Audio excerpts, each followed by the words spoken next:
తెలంగాణ సాయుధ పోరాటంలో కమ్యూనిస్టులు చేసిన త్యాగాలు, రైతాంగ సాయుధ పోరాటంలో అమరవీరుల కృషిని ప్రజలకు వివరించే లక్ష్యంగా సిపిఎం అడుగులు వేస్తోందని ఆ పార్టీ నేతలన్నారు. ఈ సందర్భంగా కేంద్ర కమిటీ సీనియర్ నాయకురాలు బృందా కారత్ రేపు నల్గొండలో పర్యటిస్తారని చెప్పారు.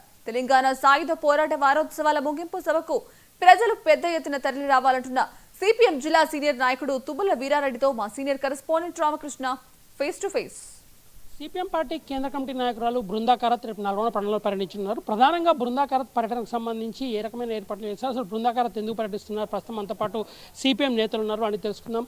చెప్పండి, రేపు బృందా కారత్ గారు నల్గొండకు ఎందుకు వస్తున్నారు, రేపు ప్రత్యేకత ఏంటి? బృందా కారత్ గారు నల్గొండకు రప్పియడానికి ఈరోజు ఆమె ప్రజల ముందుకు వచ్చి వాస్తవాలు చెప్పడానికి వస్తుంది.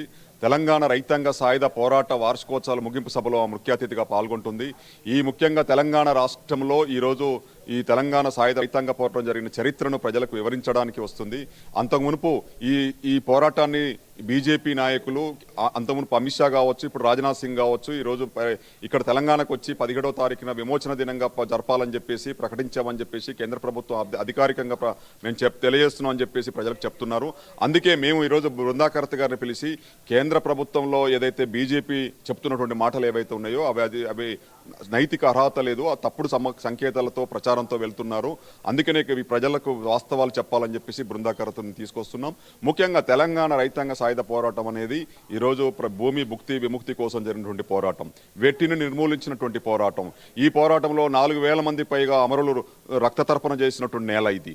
అందుకని 3,000 గ్రామాలని ఈరోజు ఈ వెలుగులకు తీసుకొచ్చినటువంటి పోరాటం, 10 లక్షల ఎకరాల భూమి వంచినటువంటి ఈ పోరాటం. ఈరోజు అంతేకాదు భాషా ప్రయుక్త రాష్ట్రాల కోసం, అంతేకాదు ఉర్దూను బలవంతంగా ప్రజలపై చదువు రుద్దుతున్నప్పుడు దాన్ని వ్యతిరేకించి తెలుగు భాష కావాలని చెప్పేసి దానికోసం కమ్యూనిస్టు పార్టీల ఆధ్వర్యంలో గ్రంథాలయాలను ఏర్పాటు చేయడం, సాంస్కృతిక రంగాన్ని ముందు తీసుకురావడం, అట్లా ప్రజల్ని అన్ని రంగాల్లో ముందు తీసుకుపోయేటువంటి ప్రయత్నం జరిగింది.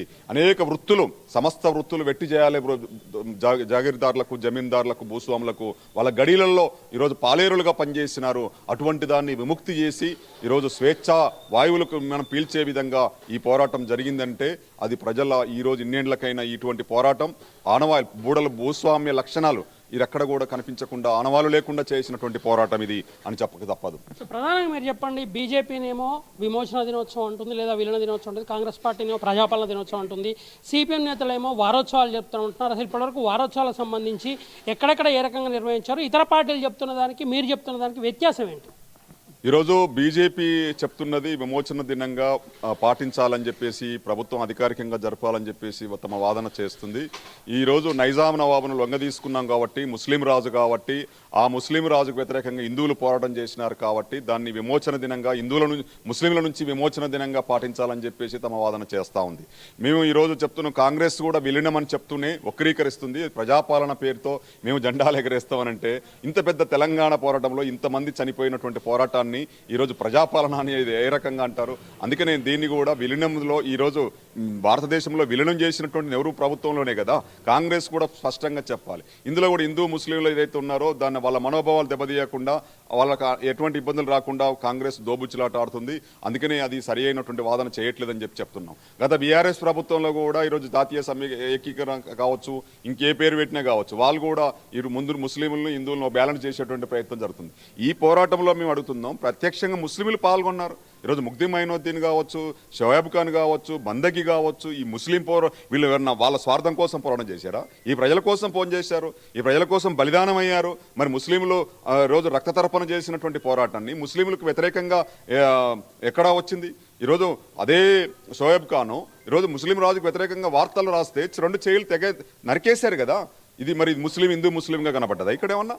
ఇటువంటిది చరిత్రగా చెప్పాలని చెప్పేసి ఈరోజు కమ్యూనిస్టులకు మేము చెప్పదు. ప్రధానంగా మీరు చెప్పండి, వారోత్సవాలు నిర్వహించమని చెప్తున్నారు. నల్గొండ జిల్లాకు సంబంధించి తెలంగాణ పోరాటానికి పూటిగడ్డగా చెప్తారు. ఇప్పటివరకు ఎక్కడెక్కడ వారోత్సవాలు నిర్వహించారు, ఏ రకమైన కార్యక్రమాలు నిర్వహించారు? మేము ఉమ్మడి నల్గొండ జిల్లాలో అన్ని ప్రాంతాల్లో కార్యక్రమాలు నిర్వహిస్తున్నాం. నల్గొండ జిల్లాలో 40 కేంద్రాల్లో ఇప్పటికీ మేము వారోత్సవాలు జరుపుతూ సభలు సమావేశాలు నిర్వహించినాం. గుండ్రాంపల్లిలో ముఖ్యమైనటువంటి 150 మందిని అక్కడ హత్యగావించబడ్డటువంటి పెద్ద పోరాటాన్ని మేము ఈరోజు అక్కడ జరిపొచ్చాం. తర్వాత ఇక్కడ అన్నారం కావచ్చు, తర్వాత కాసనగోడు కావచ్చు, బొప్పారం కావచ్చు, అట్లా గూడూరు కావచ్చు, రావులపెంట కావచ్చు, అట్లాగే మన హల్వాల కావచ్చు, ఇట్లా అనేక కేంద్రాలలో వాళ్ళ జ్ఞాపకాలన్నింటినీ ప్రజలకు తెలియజేసి ఎందుకోసం జరిగింది పోరాటం అని చెప్పేసి మేము వార్షికోత్సవాలు నిర్వహించి ప్రజలకు ఈ వాస్తవాలు చెప్తున్నాం. ఆ వాస్తవాలన్నింటినీ ప్రజలు అర్థం చేసుకుంటున్నారు. చరిత్రను కవులు కళాకారుల ద్వారా మేము కవి సమ్మేళనం పెట్టినాం, విద్యార్థులకు ఈ చరిత్రను అందజేస్తున్నాం. అటువంటి చరిత్రను అంత చరిత్రగా చూడాలని చెప్పేసి మేము చెప్పదలుచుకున్నాం. వేరే అభిప్రాయాలు ఇందులో రాజకీయాల కోసం చెప్పే పోరాటం కాదు, ఇది వక్రీకరించేటువంటి పద్ధతి అస్సలు కాదని చెప్పేసి తెలియజేస్తున్నాను. ప్రధానంగా వీర తెలంగాణ విప్లవ జరిగినటువంటి పోరాటం ఏదైతే పోరాటాన్ని ప్రజలకు వివరించడం పాటుగా వాస్తవాలను ప్రజలకు తెలియజేయడం లక్ష్యంగా రేపైతే కార్యక్రమం నిర్వహిస్తున్నారు. దీనికి ప్రధానంగా సిపిఎం పార్టీ కేంద్ర కమిటీ నాయకురాలు బృందాకారత్ వస్తున్నారని చెప్తున్నాం. దీని ద్వారా ప్రజలకు వాస్తవాలు ఇచ్చే ప్రయత్నం చేయడం ద్వారా సిపిఎం పార్టీ చేసిన పోరాటాలను మరొకసారి స్మరించుకునే దిశగా తాము ముందుకు సాగుతామని కూడా సిపిఎం నేతలు అయితే చెప్తున్న పరిస్థితి.